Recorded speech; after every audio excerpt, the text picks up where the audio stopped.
আজকের গুরুত্বপূর্ণ আঞ্চলিক সংবাদে সবাইকে জানাই স্বাগতম। আজ 24 নভেম্বর রবিবার। আজকের সন্ধ্যার বিশেষ বিশেষ খবর হলো, মণিপুরের কৌটায় শিলচর থেকে রাজধানী চাইলেন সুস্মিতা। টিলাবাড়ি বান্দরকুনা জেলা পরিষদ আসনে পঞ্চায়েত নির্বাচনকে ঘিরে ব্যাপক উৎসাহ, এরালিগুলের নাগরিক সভায় ব্যাপক সাড়া।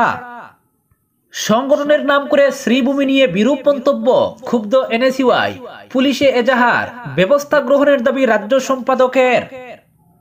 Silchar Katlijora ASTC bus service চালু হওয়ায় সন্তোষ। রাজ্য বিধানসভার 5টি আসনের উপনির্বাচনে বিজেপি তথা মিত্রজোটের 5-5 জয়ের কৃতিত্ব হিমন্ত ও দলকে দিলেন গৌতম রায়। কালাইন সিএইচসিতে ভুয়ো চিকিৎসক নেই বললেন বিধায়ক খলিল, শূন্যপদ পূরণের প্রয়াস চলছে। বিশ্বের সবচেয়ে শক্তিশালী পাসপোর্ট স্পেনের 82 নম্বরে ভারত।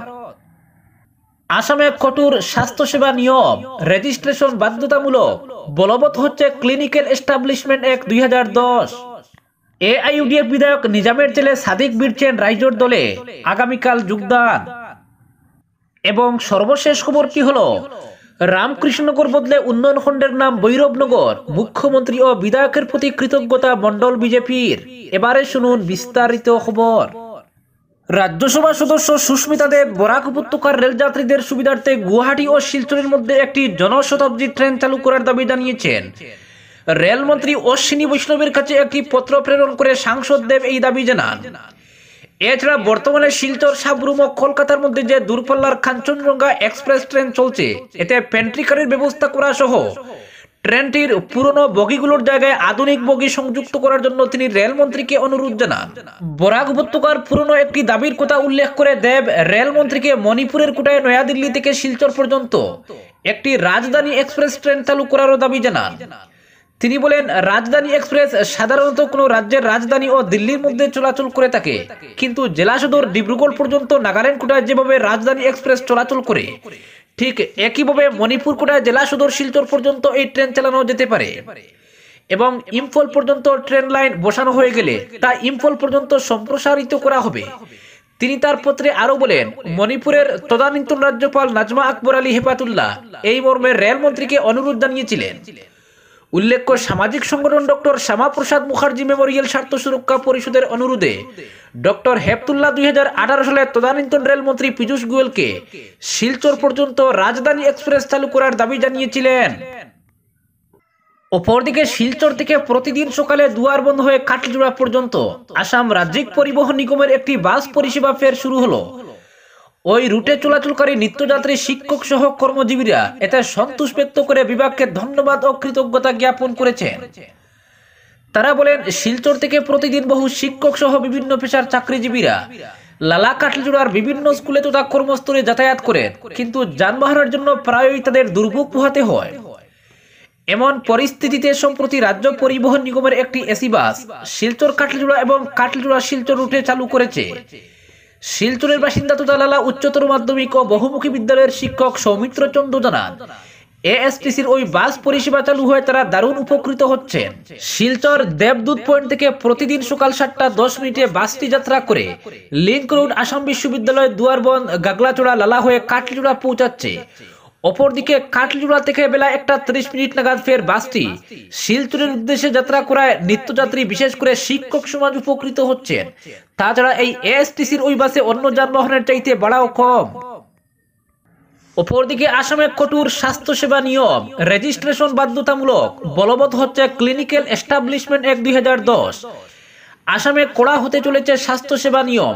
স্বাস্থ্য প্রতিষ্ঠানগুলির রেজিস্ট্রেশন করা পুরোপুরি বাধ্যতামূলক করে দেওয়া হয়েছে। মুখ্যমন্ত্রী হিমন্ত বিশ্ব শর্মার নেতৃত্বাধীন রাজ্য সরকার ক্লিনিক্যাল এস্টাবলিশমেন্ট অ্যাক্ট 2010 বলবৎ করার কথা ঘোষণা করেছে। রাজ্যের স্বাস্থ্য পরিষেবার সমস্ত কাজকর্ম যাতে স্বচ্ছতার সঙ্গে চালানো হয় তা সুনিশ্চিত করতেই রাজ্য সরকারের এই সিদ্ধান্ত। 2015 সালে এই আইনটি গ্রহণ করা হয়েছিল আসামে এবং 2016 সালে আইন করে এর পরিপূরক সংযোজন করা হয়, যাতে সব স্বাস্থ্য প্রতিষ্ঠানকে সরকারের কাছে রেজিস্ট্রেশন করা বাধ্যতামূলক বলে ঘোষণা করা হয়েছিল। তা সত্ত্বেও বিশেষ করে কামরূপ জেলার বহু স্বাস্থ্যসেবা প্রতিষ্ঠান এই বিধি লঙ্ঘন করে চলেছিল। এতে বিবৃতি প্রকাশ করে কামরূপ মহানগর জেলার স্বাস্থ্যসেবার জয়েন্ট ডিরেক্টর বিশেষ গুরুত্ব দিয়ে জানিয়ে দিয়েছিলেন যে সঠিক রেজিস্ট্রেশন ছাড়া কোনো স্বাস্থ্য প্রতিষ্ঠানকে চলতে দেওয়া হবে না। সরকারি ডাক্তার ও কর্মচারীদের ক্ষমতার অপব্যবহার বন্ধ করার জন্যই এ ধরনের পদক্ষেপ নিতে বাধ্য হয়েছিল আসাম সরকার। যেসব ডাক্তার সরকারি আইন মানবেন না তাদের বিরুদ্ধে শৃঙ্খলা ভঙ্গের পদক্ষেপ গ্রহণ করা হবে। এই সিদ্ধান্তগুলির আনুষ্ঠানিকতা পেয়েছিল গত 5 নভেম্বর জেলা কমিশনারদের পৌরোহিত্যে আয়োজিত এক বৈঠকে। অপরদিকে ঠিলাবাড়ি বান্দরকুনা জেলা পরিষদ আসনে পঞ্চায়েত নির্বাচনকে ঘিরে ব্যাপক উৎসাহ। ডিসেম্বর মাসে প্রকাশিত হবে পঞ্চায়েত নির্বাচনের ভোটার তালিকা। 2025 সালের জানুয়ারি মাসের প্রথম সপ্তাহে পঞ্চায়েত নির্বাচনের দিন ঘোষণা হবে বলে রাজ্যের মুখ্যমন্ত্রী হিমন্ত বিশ্ব শর্মা জানিয়েছেন।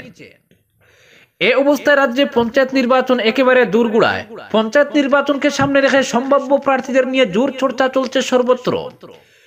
বিশেষ করে দক্ষিণ করিমগঞ্জ কেন্দ্রের টিলাবাড়ি বান্দরকুনা জেলা পরিষদ আসনে উৎসাহ যেন একটু বেশি।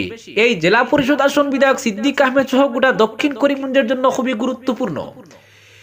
এই আসনে পছন্দের প্রার্থী বাছাই করতে এলাকার রাজনৈতিকভাবে সচেতন ব্যক্তিরা বিভিন্ন সভা সমিতিতে আলোচনা চালিয়ে যাচ্ছেন। এই জেলা পরিষদ আসনে সম্ভাব্য প্রার্থী হিসেবে নাম উঠে এসেছে পাতারকান্দি আঞ্চলিক পঞ্চায়েতের প্রাক্তন সভাপতি আব্দুল সত্তারের। বান্দরকুনা গ্রাম পঞ্চায়েত এলাকার এরালিগুল তেমাতায় সমাজসেবী মতসিন আলীর সভাপতিত্বে এক নাগরিক সভা অনুষ্ঠিত হয়। এতে প্রাক্তন আঞ্চলিক পঞ্চায়েত সভাপতি আব্দুল সত্তারের নেতৃত্বে বান্দরকুনা জীবীর দুর্নীতির বিরুদ্ধে আপসহীন ও ঐতিহাসিক সংগ্রাম, বিভিন্ন সরকারি কার্যালয়ে দুর্নীতির বিরুদ্ধে লাগাতার লড়াই এবং পূর্বাঞ্চল এলাকার প্রধান সমস্যা ভূমিহীন মানুষদের সরকারি পাট্টা প্রদানের জন্য বিভিন্ন আন্দোলন ও দাবি আদায়ে হাইকোর্টে মামলা, অনশন ধর্মঘট, বিভিন্ন কার্যালয় ঘেরাও সহ অন্যান্য বিষয়ে আলোচনা করা হয়। এসব আন্দোলনে সাফল্য অর্জন করে নজির সৃষ্টি করেছেন আব্দুল সত্তার। এলাকার অসহায় মানুষদের বিভিন্নভাবে সহযোগিতা করার মতো বিভিন্ন বিষয় উল্লেখ করে বক্তব্য রাখেন সমাজসেবী আলতাফ হোসেন, মাওলানা নজমুল হক, শাহাবুদ্দিন, সামাদউদ্দিন, হুসেন আহমেদ, আব্দুর রউফ প্রমুখ। তারা আরো বলেন, পাতারকান্দি আঞ্চলিক পঞ্চায়েতের সভাপতি পদে থাকায় গোটা জেলা পরিষদ আসনের প্রতিটি জিপির জনগণের সঙ্গে পরিচিতি রয়েছে তার। ফলে আগামী পঞ্চায়েত নির্বাচনে ঠিলাবাড়ি বান্দরকুনা জেলা পরিষদ আসনে আব্দুল সত্তারকে সম্ভাব্য প্রার্থী হিসেবে এগিয়ে নিয়ে যেতে সবাই উপস্থিত সবাই একজুট হয়ে মাঠে নামার সিদ্ধান্ত গ্রহণ করেন। অপরদিকে সংগঠনের নাম করে শ্রীভূমি নিয়ে বিরূপ মন্তব্য, ক্ষুব্ধ এনএসইউআই, পুলিশে এজাহার, ব্যবস্থা গ্রহণের দাবি রাজ্য সম্পাদকের। এনএসইউআইয়ের পদ ব্যবহার করে করিমগঞ্জ জেলার নাম শ্রীভূমি করা নিয়ে বিভিন্ন কুরুচিপূর্ণ মন্তব্য করেন সাব্বির আহমেদ নামের এক যুবক। দলীয় কর্মকর্তাদের অবগত না করে ভুয়ো পেট বানিয়ে এ ধরনের ঘটনা সংঘটিত করে সাব্বিরের বিরুদ্ধে লিখিত অভিযোগ দাখিল করেছেন ছাত্র সংগঠন এনএসইউআই রাজ্য সম্পাদক শুভজিৎ চক্রবর্তী। সংগঠনের সুনাম নষ্ট করতে এটা পরিকল্পিত চক্রান্ত বলে মন্তব্য করেন শুভজিৎ। দক্ষিণ করিমগঞ্জ এনএসইউআইয়ের প্রাক্তন সম্পাদক হিসেবে পরিচয় প্রদানকারী সাব্বির আহমেদের স্বাক্ষর করা একটি চিঠি সামাজিক মাধ্যমে ভাইরাল হয়েছে। এমনকি লিফলেট বানিয়ে বিলি করেছেন সাব্বির। করিমগঞ্জের নাম পরিবর্তন করে শ্রীভূমি করার বিষয়টি নিয়ে সাব্বিরের মন্তব্যের বিরুদ্ধে শাসক দলের এক মন্ত্রীও কংগ্রেস এবং কংগ্রেস সমর্থিত ছাত্র সংগঠন এনএসইউআইয়ের বিরুদ্ধে কড়া মন্তব্য করেন। বিষয়টি জেলা কংগ্রেস সভাপতি রজত চক্রবর্তী সহ এনএসইউআইয়ের রাজ্য সম্পাদক শুভজিৎ চক্রবর্তীর নজরে আসে। এনএসইউআইয়ের রাজ্য সম্পাদক শুভজিৎ চক্রবর্তী তার বিরুদ্ধে শ্রীভূমি সদর থানায় এফআইআর দায়ের করেন। অভিযোগপত্রে তিনি উল্লেখ করেন, সাব্বির আহমেদ নামে দক্ষিণ করিমগঞ্জে এনএসইউআইয়ের কেউ নেই। অবৈধভাবে পেট ব্যবহার করা সহ নিজেকে দক্ষিণ করিমগঞ্জ এনএসইউআইয়ের প্রাক্তন সম্পাদক বলে ভুয়ো পরিচয় দিয়েছেন সাব্বির। সাব্বির আহমেদ নামের কেউ সংগঠনের দক্ষিণ করিমগঞ্জে এই দায়িত্বে কখনো ছিলেন না। ফলে সংগঠনের সুনাম নষ্ট করতে এটা পরিকল্পিত কাণ্ড বলে মন্তব্য করেন শুভজিৎ। সঠিক তদন্তের মাধ্যমে সাব্বির আহমেদ নামের ব্যক্তির বিরুদ্ধে আইনি ব্যবস্থা নিতে সদর থানার ওসির কাছে দাবি জানান শুভজিৎ। এনএসইউআইয়ের রাজ্য সম্পাদক শুভজিৎ চক্রবর্তী সাব্বির আহমেদকে গ্রেফতার করা ও তদন্তক্রমে কঠোর শাস্তির দাবি জানিয়েছেন। অন্যদিকে জেলা কংগ্রেস সভাপতি রজত চক্রবর্তীও বিষয়টি নিয়ে ক্ষোভ প্রকাশ করেছেন। এনএসইউআইয়ের পেট বানিয়ে ভুয়ো লিফলেট বিলি করা সাব্বির আহমেদের বিরুদ্ধে উপযুক্ত পদক্ষেপ নিতে পুলিশের কাছে আবেদন রাখেন রজত বাবু। অপরদিকে রাজ্য বিধানসভার 5টি আসনের উপনির্বাচনে বিজেপির বিরাট সাফল্যের জন্য মুখ্যমন্ত্রী হিমন্ত বিশ্ব শর্মা ও দলীয় প্রার্থী ও নেতাদের অভিনন্দন জানিয়েছেন বিজেপি নেতা তথা প্রাক্তন মন্ত্রী গৌতম রায়।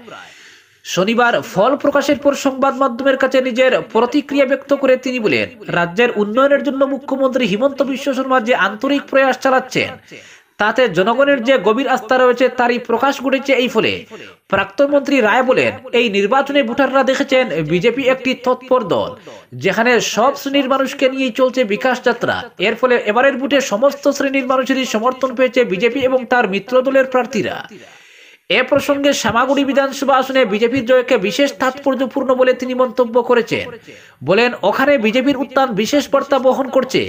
আগামী দিনে এই ধারা রাজ্যের সব আসনেই দেখা যাবে বলে তিনি আশা ব্যক্ত করেন। অপরদিকে সামাজিক মাধ্যম সহ একাংশ পোর্টালে কালাইন সিএইচসি-কে জড়িত করে মিথ্যা ও ভিত্তিহীন সংবাদ প্রচার করা হচ্ছে। বিশেষ করে সিএইচসিতে ভুয়ো চিকিৎসকদের রাজ চলছে বলে প্রতিনিয়ত প্রচার করা হচ্ছে। এতে কাঠিগড়ার বিধায়ক তথা সিএইচসির চেয়ারম্যান খলিল উদ্দিন মজুমদার এই ভুয়ো সংবাদ প্রচারে আন্তরিকভাবে দুঃখিত ও মর্মাহত। এমন ভিত্তিহীন সংবাদ প্রচার না করে যাচাইয়ের মাধ্যমে সংবাদ প্রকাশ করলে ভালো। এ ধরনের সংবাদে চিকিৎসা পরিষেবায় ঘাটতি নেমে আসে।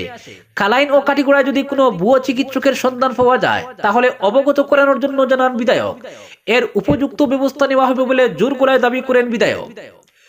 কালাইন সিএইচসিতে ভুয়ো চিকিৎসকের ছড়াছড়ির সংবাদ প্রকাশে পরিচালন কমিটির এক জরুরি বৈঠক বসে শনিবার। সিএইচসি-কে কেন্দ্র করে ভিত্তিহীন সংবাদ প্রচারের তীব্র নিন্দা ও ধিক্কার জানানো হয় সভায়।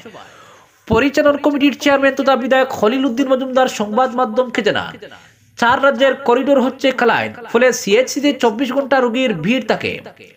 বিশেষ করে জাতীয় সড়কের পাশে থাকায় দুর্ঘটনাগ্রস্ত রোগীর সংখ্যা অনেক বেশি। সব মিলে চিকিৎসা পরিষেবা সঠিকভাবে পেতে হলে যে সংখ্যক চিকিৎসক ও স্বাস্থ্যকর্মীর প্রয়োজন তার চেয়ে অনেক কম থাকায় পরিষেবার ক্ষেত্রে নানা সমস্যার সম্মুখীন হতে হচ্ছে। এই সমস্যা নিয়ে জেলা স্বাস্থ্য বিভাগের যুগ্ম সঞ্চালকের সঙ্গে যোগাযোগ করা হচ্ছে। প্রয়োজনীয় চিকিৎসক ও স্বাস্থ্যকর্মী কালাইন সিএইচসিতে নিয়োগের জন্য জোরালো দাবিও জানানো হচ্ছে।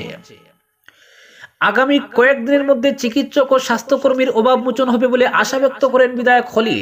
স্থানীয় বিশিষ্ট ও গুণীজনদের পক্ষে সুকেন্দু কর ওরফে অঞ্জন কর, অনুপ কুমার পাল, অসিত বরণ দে, জাকির হোসেন খান, শামসুল ইসলাম, আসাদুদ্দিন প্রভুইয়া প্রমুখ বলেন, চিকিৎসক স্বাস্থ্যকর্মীদের সম্পদ নয় কালাইন সিএইচসি, বৃহৎ এলাকার জনগণের সম্পদ। তাই সিএইচসি সঠিক ও সুন্দরভাবে পরিচালন এবং রক্ষণাবেক্ষণের দায়িত্ব স্থানীয় জনগণের উপর বর্তায়। অপরদিকে বিশ্বের সবচেয়ে শক্তিশালী পাসপোর্ট স্পেনের 82 নম্বরে ভারত।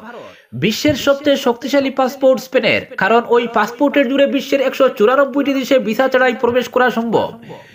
বেসরকারি সংস্থা হ্যান্ডলের দেশভিত্তিক শক্তিশালী পাসপোর্টের তালিকায় ভারত রয়েছে 82 নম্বরে। ভারতীয় পাসপোর্টের মাধ্যমে বিশ্বের 58 দেশে প্রবেশে ভিসার প্রয়োজন পড়ে না। এদিকে বিশ্বের সবচেয়ে দামি পাসপোর্ট হলো মেক্সিকোর। এই পাসপোর্ট তৈরি করতে খরচ পড়ে 19,481 টাকা, মেয়াদ 10 বছর। এরপর রয়েছে যথাক্রমে অস্ট্রেলিয়া, খরচ 19,041 টাকা এবং আমেরিকার খরচ 13,868 টাকা। হ্যান্ডলের প্রকাশিত কম খরচে পাসপোর্ট তৈরির তালিকা অনুসারে সবচেয়ে কম টাকায় পাসপোর্ট তৈরি করা যায় আরব আমির শাহীতে। ভারতীয় মুদ্রায় মাত্র 1400 টাকা খরচ পড়ে। এরপরই রয়েছে ভারতের স্থান। ভারতে 10 বছর কার্যকর পাসপোর্ট তৈরি করতে খরচ পড়ে 1524 টাকা। অপরদিকে আজমলের দল জনগণের আস্থা হারিয়ে ফেলেছে। গত লোকসভা নির্বাচনে একথা জলের মতো পরিষ্কার হয়ে যায়। তাই বাবা মৃতপ্রায় এই দলের বিধায়ক হওয়া সত্ত্বেও অখিল গগৈর রাইজোর দলে যোগদানের সিদ্ধান্ত নিয়েছেন এআইইউডিএফের বিধায়ক নিজামুদ্দিন চৌধুরীর পুত্র সাদিক আহমেদ চৌধুরী। সংবাদ মাধ্যমে একথা জানান সাদিক। আগামীকাল 25 নভেম্বর সমর্থকদের সঙ্গে নিয়ে তিনি রাইজোর দলে যোগদান করবেন। এদিন অখিল গগৈর উপস্থিতিতে হাইলাকান্দির বাগুয়ারঘাট বাজারে এক যোগদান অনুষ্ঠান আয়োজিত হবে। এদিনই নিজাম পুত্র সাদিকের রাজনৈতিক অভিষেক ঘটবে। রাইজোর দলে যোগদানের সিদ্ধান্ত সম্পর্কে সাদিক আহমেদ বলেন যে, পূর্বে তিনি আজমলের সমর্থক হলে কখনো এআইডিএফ দলের সদস্য হননি। বাবা আজমলের দলের বিধায়ক হওয়ায় বিভিন্ন সময়ে জনসভা, রাজনৈতিক র্যালি তিনি আয়োজন করেছেন। তবে বর্তমান রাজনীতিতে বদরুদ্দিন আজমলের দল রীতিমতো অপ্রাসঙ্গিক হয়ে পড়েছে। এই দলের ভবিষ্যৎ রীতিমতো অন্ধকার। তাই আজমলের দলে যোগদান না করে ধর্মনিরপেক্ষ দল হিসেবে পরিচিত রাইজোর দলে যোগদানের সিদ্ধান্ত নিয়েছেন বলেও জানান বিধায়ক পুত্র। অন্যদিকে রাইজোর দলের কেন্দ্রীয় কমিটির সম্পাদক জহির উদ্দিন লস্কর জানান যে, শুধু বিধায়ক পুত্র সাদিক নয়, অখিল গগৈর জনসভায় কয়েক শতাধিক লোক 25 নভেম্বর রাইজোর দলে যোগদান করবেন।